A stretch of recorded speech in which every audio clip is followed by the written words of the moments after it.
दोस्तों, इस चैनल की कुछ खास वीडियोस पर बहुत ज़्यादा कमेंट्स आ रही हैं कि मैं एक खास टॉपिक पर वीडियो बनाऊं। मैंने कुछ सीरियस पर वीडियोस बनाई थी, जैसे कि जी हॉरर शो क्यों बंद हुआ, आहट क्यों बंद हुआ, इसी के साथ शिक कोई है क्यों बंद हुआ। और इन वीडियोस में सबसे ज़्यादा कमेंट्स आ रही हैं कि आपके कुछ फेवरेट सीरियल्स हैं और उनके बंद होने का कारण आपको पता नहीं है। ये पिछले 20 से 25 सालों में बहुत ज़्यादा फेमस हुए शोज़ हैं जिसे लगभग हर किसी ने देखा है, लेकिन उनके बंद होने के कारण के बारे में कोई नहीं जानता। तो मैं ये वीडियो खास तौर पर अपने व्यूवर्स की डिमांड पर लेकर आया हूँ, क्योंकि उनकी कमेंट्स ही बहुत ज़्यादा आ रही थी। और इस वीडियो में मैं आपको बताने वाला हूँ आखिर इन शोज़ के बंद होने का कारण क्या था, जिनमें आते हैं मिले जब हम तुम, दिल मिल गए, शाका लाका बूम बूम, शक्तिमान। और इन शोज़ के पीछे की बहुत सारी जानकारी मैं इस वीडियो में आपको दूंगा। तो अब इस वीडियो को सीधा शुरू करते हैं।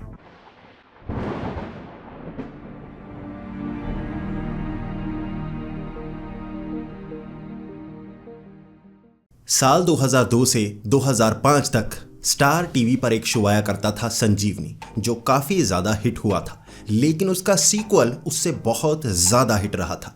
उसका सीक्वल था दिल मिल गए, जो कि स्टार वन चैनल पर शुरू हुआ था। अगस्त 2007 से लेकर अक्टूबर 2010 तक ये शो चला और ये लोगों की जुबान पर छा गया था, क्योंकि ये एक ऐसे हॉस्पिटल की कहानी थी जहां पर इंटर्न्स की जिंदगी, उनमें हो रहे प्यार और इस तरह के डेली सोप को बहुत ही बढ़िया तरीके से इस शो में दिखाया गया था। और इसकी टीआरपी धीरे धीरे बढ़ती ही जा रही थी और लोगों को ये इतना ज़्यादा पसंद आ रहा था कि स्टार वन चैनल एक समय पर स्टार प्लस से भी आगे निकल गया था। और इसमें दिल मिल गए शो का खास हाथ था। इस शो में ज़्यादा बड़े कलाकार नहीं लिए गए थे, लेकिन इस शो के बाद वो एक बड़े कलाकार बन गए, जिनमें सबसे बड़ा नाम आता है करण सिंह ग्रोवर का।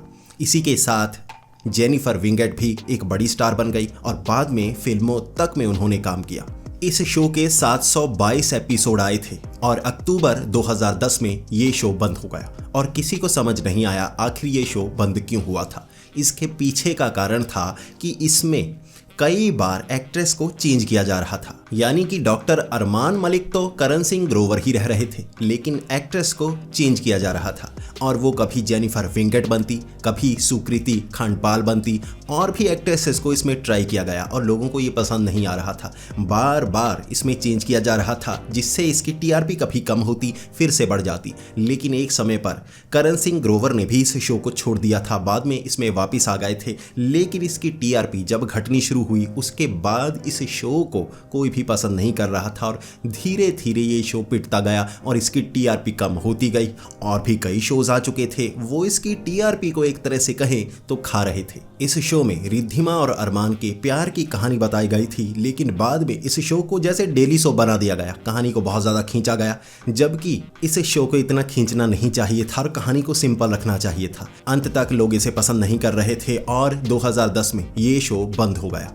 और कहा जा रहा था कि इस शो के अंत आते आते जो इसकी कास्ट थी उनकी आपस में भी नहीं बन रही थी, जैसे कि करण सिंह ग्रोवर और जेनिफर विंगेट, जिन्होंने शादी भी की थी। और इस शो में कुछ एक्टर्स की, कुछ को एक्टर्स की आपस में नहीं बन रही थी। और धीरे धीरे, क्योंकि अगर कास्ट ही आपस में लड़ते रहें तो शो भी धीरे धीरे पिटना शुरू हो जाता है, और इस शो के साथ भी वैसा ही हुआ। स्टार वन पर ही एक और शो आया करता था जिसका नाम था मिले जब हम तुम। ये शो शुरू हुआ था सितंबर 2008 से नवंबर 2010 तक और इस शो को लोगों ने बहुत ज़्यादा पसंद किया था। ये कॉलेज लाइफ में था, जिसमें दो बहनें हैं और वो कॉलेज में पहुंच जाती हैं और वहाँ पर उनकी लाइफ में क्या क्या होता है, इस शो में ये सब दिखाया गया था और यूथ को ये बहुत ज़्यादा पसंद आ रहा था। एक समय पर मैं भी इस शो को देखा करता था और बहुत ज़्यादा पसंद किया करता था। और इसमें नए एक्टर्स को लिया गया था, जिनमें थे मोहित सहगल, सनाया ईरानी, रति पांडे, अर्जुन विजलानी। लेकिन इस शो के चलते चलते वो एक स्टार्स बन गए थे। लेकिन इस शो के पिटने का कारण बहुत ही अजीब था। पहले तो इस शो में जितने भी कैरेक्टर्स थे वो सब कॉलेज में थे, उसके बाद उनकी प्रेम कहानी चलने लगी और ये शो काफ़ी बढ़िया हो रहा था। लेकिन धीरे धीरे इसकी टीआरपी कम होने लगी, क्योंकि इस शो को थोड़ा खींचा जा रहा था और जो इसके प्रोड्यूसर्स थे, मेकर्स थे, वो चाहते थे जो शो चल रहा है उसे थोड़ा खींचा जाए, ज़्यादा कमाई की जाए। लेकिन अब कॉलेज की लाइफ को कितना खींचा जा सकता है। तो एक समय ऐसा आ गया था कि टीआरपी बहुत ज़्यादा कम थी और मेकर्स को लगा अब इस कहानी को आगे कैसे बढ़ाया जाए। तो इसमें दिखाया गया कि एक एक्सीडेंट हो गया, जो कैरेक्टर्स थे उनके साथ, और कुछ बड़ी दुर्घटना हो गई। इसके बाद नए कैरेक्टर्स को लाया गया, उनकी प्रेम कहानी भी उस कॉलेज में दिखानी शुरू कर दी, लेकिन लोगों को ये बिल्कुल पसंद नहीं आ रहा था। तो मेन कैरेक्टर्स को फिर से जैसे जिंदा करके इस शो में डाल दिया गया और उन्हें लगा दोबारा पुराने कैरेक्टर्स को देखकर लोग काफ़ी खुश होंगे। उन्हें टीचर्स बनाया गया जो इस कॉलेज में अब पढ़ाने लगे थे, लेकिन लोगों को ये पसंद नहीं आ रहा था। जो यूथ लाइफ से सब जुड़े हुए थे वो अब उनके साथ जैसे जुड़ाव महसूस नहीं कर रहे थे। तो धीरे धीरे इसकी टीआरपी बहुत ज़्यादा कम होने लगी। इस तरह ये शो पिट गया। इसके 2 सीज़न आए थे और 526 एपिसोड आए थे, लेकिन फिर भी इसे सही समय पर बंद कर दिया गया जब मेकर्स को लगा कि अब ये शो आगे नहीं चल सकता, बेवजह से खींचा नहीं गया, इसके और सीजन बनाए नहीं गए। अब भी लोगों की याद में ये शो है और इसे डिज्नी हॉटस्टार पर देखा जा सकता है। ये बहुत ही बढ़िया शो था। साल 2000 से 2001 तक डीडी नेशनल पर एक शो शुरू हुआ था, शाका लाका बूम बूम, जिसमें एक लड़की के पास ऐसी पेंसिल थी जो उस पेंसिल से बनाता वो चीज़ असल में जिंदा हो जाती या उस जगह से निकलकर उसके हाथ में पहुंच जाती। और ये शो डीडी 1 पर इतना ज़्यादा नहीं चला था जितना इसका सीक्वल चला। 19 अगस्त 2004 को स्टार प्लस पर शाका लाका बूम बूम को दोबारा दिखाया गया नई कास्ट के साथ, और इसमें बच्चों का शो इस तरह से दिखाया जा रहा था कि इस पेंसिल से वो जो भी बनाता हर चीज़ उसके पास आ जाती। अब न्यू कास्ट थी और लोग इससे जुड़ना शुरू हो गए। इस शो के एपिसोड बहुत ही अच्छे थे, स्टोरीज बहुत ज़्यादा अच्छी हो रही थी, इसलिए इसकी टीआरपी काफ़ी ज़्यादा बढ़ती जा रही थी। और स्टार प्लस पर जितने भी शो आ रहे थे, एक तरह से स्टार प्लस परचून की दुकान बन गया था। भाई जिस तरह का सोप चाहिए आपको वैसा मिलता था। डेली सोप मिलता था, वीकली सोप मिलता था, मंथली सोप मिलता था, हर तरह के भुजिया, नमकीन, मिठाई, हर चीज़ स्टार प्लस के पास थी और ये उन्हीं में से एक था। लेकिन 10 अक्टूबर साल 2004 को ये शो बंद हो गया और इसके बंद होने का कारण था लो टीआरपी।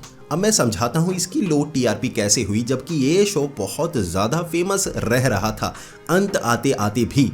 दरअसल शुरू में इसमें दिखाया गया था उस बच्चे के पास पेंसिल थी और नॉर्मल लाइफ जो जी रहा था वहाँ पर। उसके बाद इसमें हैरी पॉटर का कॉन्सेप्ट डाल दिया गया, यानी कि एक ऐसा मैजिकल स्कूल है जहाँ पर वो बच्चा पहुँच जाता है अपने दोस्तों के साथ, पूरी तरह से हैरी पॉटर की तरह, और वो सीज़न भी चलाया गया। उसके बाद उस सीज़न का भी एक तरह से अंत तो करना था, इसे डेली सोप की तरह खींचा नहीं जा सकता था। तो उन्हें लगा कि इस सीज़न का अंत किया जाए और अगला सीज़न कुछ अलग तरह से बनाया जाए, और उसमें जो टाइम ट्रैवल की स्टोरी डाली गई थी, यानी कि वो लड़का भविष्य में पहुंच जाता है और खुद से मिलता है और भविष्य में उसके साथ क्या क्या होता है, इस तरह की स्टोरीज थी। लेकिन वो भी लोगों को थोड़ा पसंद आ रही थी, लेकिन पहले की तरह पसंद नहीं आ रही थी और धीरे धीरे इस शो की टीआरपी कम होती गई क्योंकि इसमें कैरेक्टर्स को खींचा जा रहा था और इसी के साथ कई ऐसे बड़े बड़े शोज़ आ रहे थे जो लोगों को थोड़ा पसंद आ रहे थे और उसके स्लॉट इस शो को देना शुरू हो गए। और लोगों को क्योंकि कुछ नया चाहिए था, वो नए शोज़ को देखने लगे और इसे कम देखने लगे। इस तरह से इसकी टीआरपी कम हुई, इसकी टाइमिंग ऊपर नीचे होने लगी और धीरे धीरे ये शो पिटता चला गया। दिसंबर 2003 से नवंबर 2004 तक स्टार प्लस पर एक शो आया करता था जिसका नाम था हातिम, और ये शो लोगों को बहुत ज़्यादा पसंद आया था। इसमें हातिम ताई की कहानी थी जो कि 7 सवालों के जवाब ढूंढने के लिए और दज्जल को मारने के लिए एक ऐसी रहस्यमय दुनिया में निकलता है जहां उसका सामना अजीब अजीब शक्तियों से होता है। और लोग इसे इसलिए पसंद कर रहे थे क्योंकि इसमें वीएफएक्स और सीजीआई बहुत अच्छे तरीके से यूज़ किए गए थे। पहली बार कोई टीवी शो था जिसमें इतने अच्छे विजुअल्स दिखाए जा रहे थे, यानी कि बिल्कुल मूवी की तरह, और लोग इसे बहुत ज़्यादा पसंद करने लगे। लेकिन फिर भी सिर्फ लगभग 1 साल चलने के बाद आखिर ये शो बंद क्यों हो गया? इसमें राहिल आज़म बने थे हातिम और होबो बने थे कीकू शारदा, और ये जोड़ी लोगों को बहुत ज़्यादा पसंद आ रही थी। इस शो के हर एपिसोड की टीआरपी बढ़ती ही गई, कम नहीं होती गई बल्कि बढ़ती गई, और इसके लास्ट एपिसोड तक इसकी टीआरपी बहुत ज़्यादा थी। लोगों को ये बहुत पसंद आ रहा था और इसके बंद होने का कारण था कहानी का ख़त्म होना। यानी कि डेली सोप की तरह नहीं, किसी की बीवी मर गई, उसके बच्चे ने उसके दादा से शादी कर ली, उसके दादा ने उसके भूआ को छोड़ दिया और भूआ ने उसकी चाची से शादी कर ली, वो सब नहीं। इसकी पूरी स्टोरी थी जो हातिम ताई से इंस्पायर्ड थी, थोड़ा सा नया कॉन्सेप्ट दिया गया था। अब इस स्टोरी का एक अंत था जो साल 2004 में हो गया। दज्जल मारा गया। इस तरह से अब कहानी खत्म हो गई तो इस शो को आगे चलाया नहीं जा सकता था और इसमें मैं मेकर्स की समझदारी कहूँगा और उसे सल्यूट करूँगा। एक शो जिसकी टीआरपी हाई रही और वो रिटायर भी हुआ बिल्कुल पीक पर, बिल्कुल सचिन की तरह। और इस शो को भी मैं वैसा ही मानता हूँ कि जब आपकी टीआरपी बढ़ रही है, लोग बहुत ज़्यादा पसंद कर रहे हैं, उस कहानी का एक अंत हुआ, बेवजह उसे खींचा नहीं गया, गालियाँ बिल्कुल नहीं खाई और आप इज्जत से विदाई लेकर टीवी इंडस्ट्री से निकल गए। एक ऐसा शो जिसे बाद में भी याद किया जाएगा और इसके सारे एपिसोड्स देखे जाएंगे और आज भी लोगों को ये शो अपनी ज़ुबान पर याद है। पिछले 20 से 25 सालों में ये उन शोज़ में आता है जो लोग अब भी देखना पसंद करते हैं। 13 सितंबर 1997 डीडी नेशनल पर एक ऐसा शो शुरू हुआ था जिसने बाद में एक तरह से इतिहास बना दिया। इंडिया का पहला सुपर हीरो शक्तिमान, जिसे बच्चों ने, बड़ों ने, बूढ़ों ने, हर किसी ने बहुत ज़्यादा पसंद किया था। शुरू में ये एक साधारण सुपर हीरो था जिसका दूसरा रूप था गंगाधर, यानी कि पंडित गंगाधर विद्याधर मायाधर ओमकार नाथ शास्त्री, और असल में गंगाधर ही शक्तिमान था। और इस शो को बच्चों ने इसलिए पसंद किया क्योंकि पहली बार सुपर हीरो इंडियन टीवी पर आया था, और बड़ों ने इसलिए पसंद किया क्योंकि इसके लास्ट में आया करता था सॉरी शक्तिमान, जिसमें बच्चों को एक सीख दी जाती थी। और बूढ़ों को इसलिए पसंद आया क्योंकि पहली बार उन्होंने ऐसा कुछ देखा था जो टीवी इंडस्ट्री में आया था और बच्चे उसे पसंद कर रहे थे, बड़े से पसंद कर रहे थे, तो बुजुर्ग भी इसे पसंद करने लगे। और ये इंडियन टीवी के इतिहास के उन टॉप सीरियल्स में आता है जो हर किसी ने पसंद किया था। और हम कह सकते हैं कि रामायण महाभारत के बाद कोई सीरियल इतना ज़्यादा फेमस हुआ था तो वो शक्तिमान था। लेकिन 1997 से ये शो चल रहा था साल 2005 तक, और साल 2005 में इसकी स्टोरी अधूरी थी, फिर भी इस शो को बंद कर दिया गया। आखिर ऐसा क्या कारण हो गया था कि इसकी स्टोरी को आगे चलाया नहीं गया? और इसलिए इसके प्रोड्यूसर, इसके मेकर यानी कि मुकेश खन्ना जी ने अपने मुंह से ये बताया है कि कैसे इस शो को बंद किया गया, क्या कारण थे। दरअसल जब इस शो को शुरू किया गया था तो शनिवार का स्लॉट इसे दिया गया था, और शुरू में ये कोई प्राइम टाइम नहीं था और उन्हें रात का स्लॉट भी मिला था, तो ये कोई प्राइम टाइम नहीं था, उन्हें आसानी से ये स्लॉट मिल गया। लेकिन इसे प्राइम टाइम शक्तिमान ने बना दिया था, यानी कि शनिवार का वो दिन जब बच्चों को छुट्टी होती थी या छुट्टी होने वाली होती थी, उस समय दोपहर को ये शो आया करता था और कई बच्चे तो स्कूल से छुट्टी लेकर घर आकर इस शो को देखा करते थे। मैं भी उनमें से एक हूँ। यानी कि स्कूल से कोई बहाना लगा दो, घर पहुंचे भाई शक्तिमान देखना है। और स्कूल से कई बार बंक मारा था, कई बार डांट खाई थी, अब शक्तिमान थोड़े ना छोड़ सकते थे।